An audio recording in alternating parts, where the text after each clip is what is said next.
From UFOs to ghost and psychic powers, history is riddled with unexplained events. You can turn back now and learn the stuff they don't want you to know.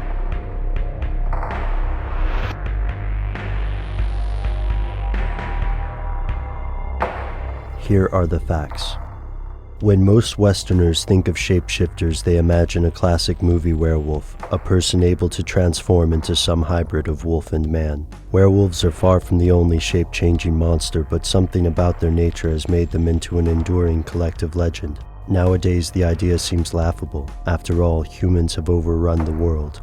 In an age where fewer wild animals survive each year, turning into one could be more of a disadvantage than anything else. But this was not always the case. The idea that certain human beings may be able to change their shape dates back into antiquity. In ancient civilizations such as Babylon, Kush, and Navajo culture, the concept appears again and again. Gods who change into bulls and swans, sorcerers and villains who transform through magic. Why would ancient civilizations believe that anyone could have such a strange, extraordinary power? Here's where it gets crazy.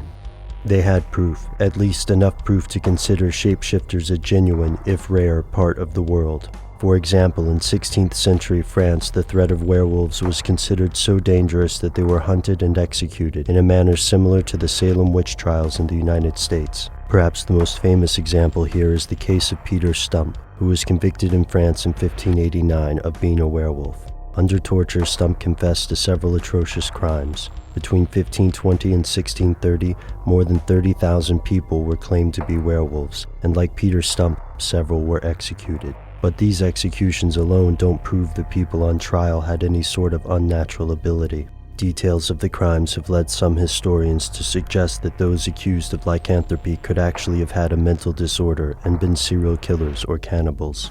And today, lycanthropy is a genuine psychiatric syndrome, describing a condition in which patients believe they or other people can, under certain circumstances, turn into wolves. There are several other possible culprits for the werewolf legends, including ergot poisoning, which can cause hallucinations, and rabies, which can drive infected animals to attack human beings. Additionally, some physical disorders have been cited as possible causes of the werewolf tales. For example, people with a genetic condition called hypertrichosis can grow thick hair over their faces and bodies. In retrospect, the werewolf legend may well be based on an agglomeration of other very real circumstances. Genetic disorders, rabies, and fear of the unknown may have all contributed in some way to the modern legend we know today.